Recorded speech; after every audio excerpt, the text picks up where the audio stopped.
So the last thing I want to show you is actually how we do a little bit of flow graphing for a scripted event. So what do I mean by a scripted event? I actually mean a proximity or some sort of trigger. So I'm going to put a proximity trigger within the level here. And this trigger just, all it's going to check is whether my player is going in, and then if he goes in, it's going to do something. And that's what I'm going to set up within the flow graph here. So what we'll do to make a flow graph is down on the right-hand side, I just have the flow graph tool. I go create, I'm going to call new scripted event. All right, so I can add my trigger, and as you can see here, I get some outputs. So I have on enter. So when my player enters it, I can output a true. So that's pretty easy. But what do I want to have happen? All right, I got some ideas here. So I've got these two pieces here. I'm just going to move them in the way. Whoops. That's not good. So we move that into the little hole here. And what I'm going to do, I'm actually going to put a couple more pieces just above this, and I'm going to apply an action impulse onto one of them, action impulse being just a physical impulse, so that they all come flying down as the player comes through that proximity trigger. Simple example, but again, very real applications. So I've got two of these, and all I have to do is go add node, physics, action impulse, and I just put the value in here, so I'm going to say -10.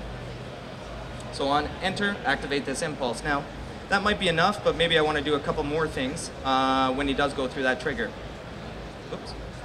All right, I have a particle effect here, and if I reload scripts on it, you can see that it's a nice little dirt sort of particle effect playing. And all I have to do is go add selected entity, and on enter, I want to restart that particle effect. Alternatively, what I like to do is put a little time delay on that, because that proximity trigger is a little far back, so if I give it about a 1 second delay, it should be pretty good. So like you can see, I just add this little time delay. I go enter, in, out, and to restart. And finally, to really finish this one off, I'm going to add a camera shake when it happens. And that's really easy to do by going camera, view shake. This is one of the new nodes for CryEngine 3. This is really nice because it actually has some presets. Before, I used to have to write out all these values like angle, 0.7, shifts, and frequency, and all this stuff. But sometimes I can't be bothered with that. I just want to grab a preset. So I'm going to say close explosion. Seems pretty good to me. And I just output this one to trigger. So again, I don't have to save anything, and I'm going to do this right on the Xbox rather than on the PC.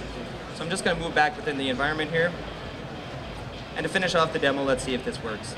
All right, so I drop my player in, and we know that that trigger is just in front of us. So as we approach the trigger, we should have the action impulse fire, and whoa, no firing. Stand by 1 sec. Reload scripts on this one. All right. Oh, there she goes now.